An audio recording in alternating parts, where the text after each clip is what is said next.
What happens if you break the Survivor tutorial in Project Playtime? Project Playtime is the multiplayer version of Poppy Playtime from Mob Games. It's like Dead by Daylight meets Cursed Toys, except with more questionable, features. When the game begins, we launch into 2 tutorials, and today, we're going to be taking the Survivor tutorial and completely breaking it. I hope you enjoy, and I highly recommend subscribing this second so you don't miss the rest of my Project Playtime videos. So for a quick recap on the flow of events that will, be destroying, you normally start on the train, and Markiplier, I mean Leith Pierre. Seriously, this guy sounds like Markiplier. Anyways, this guy tells you you're a resource extraction specialist, which is a fancy way of saying you put together broken toys. You arrive on a train and you must enter a room that has a 3-tier challenge station. This is how you normally get toy pieces. And you must play a game of Milton Bradley Simon, then play a game of Simon on the piano, then play a game of Simon on the wall. If you don't tear your eyes out while doing the wall button puzzle twice, you'll spawn a toy piece. You then take this toy piece to a container and Huggy Wuggy spawns. The player must close a door, wait for Huggy Wuggy to pass, and then travel through some vents and grapple over to an area where you can ship out a toy.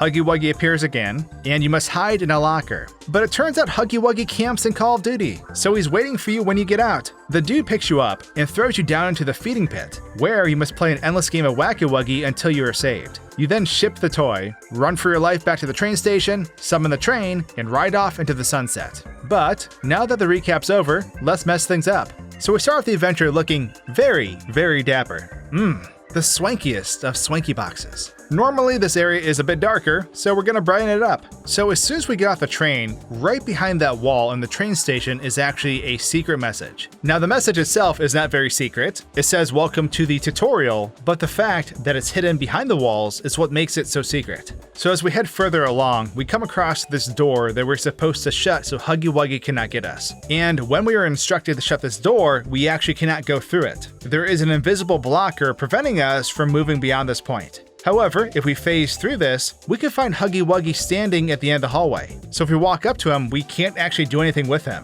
We'll walk right through him and we cannot interact with him. So he's just kind of staring us down. But now we can actually go back to that same door on the opposite side, still in this hallway, and now shut it from this side. And when the door shuts, Huggy Wuggy comes to life and he starts walking towards us. Now I promise you, we have nothing to fear, because Huggy Wuggy will walk right through us. But we can't follow them down this hallway. And they make it to the end and they take a left, and if we follow them, we will see that they walk straight into a wall and unload.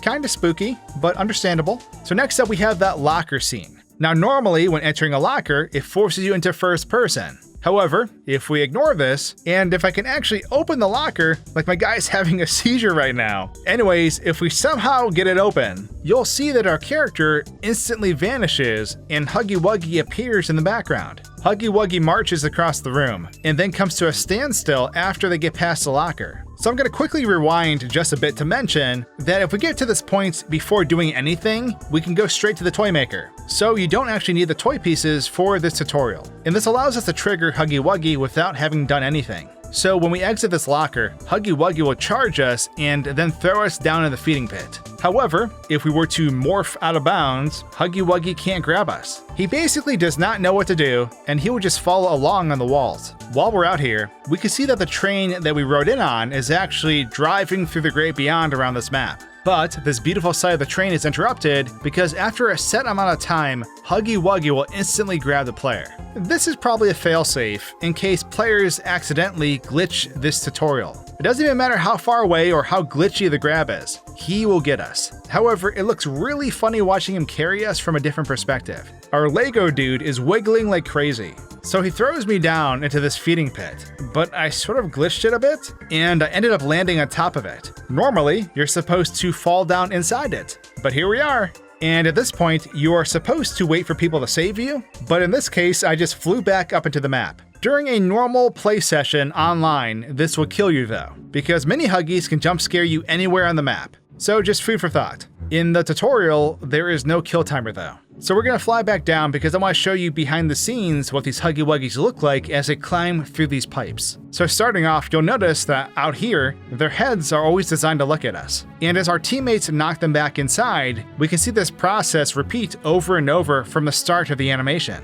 And we can even stand on top of these pipes. They are physical matter and our character can climb all over them. And as we stand on top of these pipes, the Huggy Wuggies cannot get us, however, they will continue to look at us. We aren't able to hit them either though. But this feels like a weird location being on the edge of the universe out here. Our teammates are doing all the work inside so we can relax, and inside some of the pipes, the Huggy Wuggies have their heads turned completely backwards, breaking their own necks. Now, we can find the additional players that eventually rescue us stored out of bounds. They are way out on a floating white platform, and they get teleported over to the map when we get pulled out of the feeding pit. So we can land next to them, but we can't do anything to them. So as you can see, the feeding pit is just stored way underground, and it actually does not line up with the holes up above. And from this perspective, it looks kind of strange, almost like a mechanical heart. Now if we head back to Huggy Wuggy, where he threw us down, we can find Huggy Wuggy is still there. They are frozen in place and they are still breathing. But they can't be interacted with and they cannot hurt us. So you probably guessed this, but trying to rescue yourself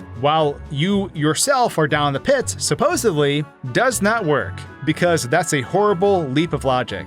Now, if we re-enter the pit, we can join our NPC buddies who are fighting off the horde. Now, the narrator normally just tells you that one of you died, but if you're looking directly at the person, they just disappear. There's no jump scare or anything, it's kind of bizarre. Now, after we get pulled out of the pit, we are supposed to save Johnny, who was our teammate. However, we can revive him from under the map too.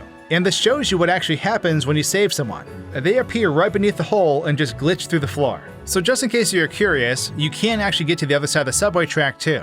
And we are capable of walking on the other side. Another interesting quirk is right past the challenge room with the toy parts is a sealed door. But if we go behind it, we'll see that there is nothing back there. Now I mentioned this earlier, but way out of bounds we can find the train that we started on. We can totally land on it and run along the top. The front of the train doesn't have collision though, and we fall for the rest of eternity because the warp broke my hack. Moving along, all the ceilings in this level can be walked on, and exploring the map from up above here is kind of strange looking. There's a ton of hidden stuff up here though. There's a lot of floating objects that normally the player could interact with, but up here they don't work. They're all the parts of the challenge machines or grab handles, and our hand can grab them, but we instantly let go. There's also a weird spare doorway, a vent, and a pipe combo floating above the map next to these objects as well.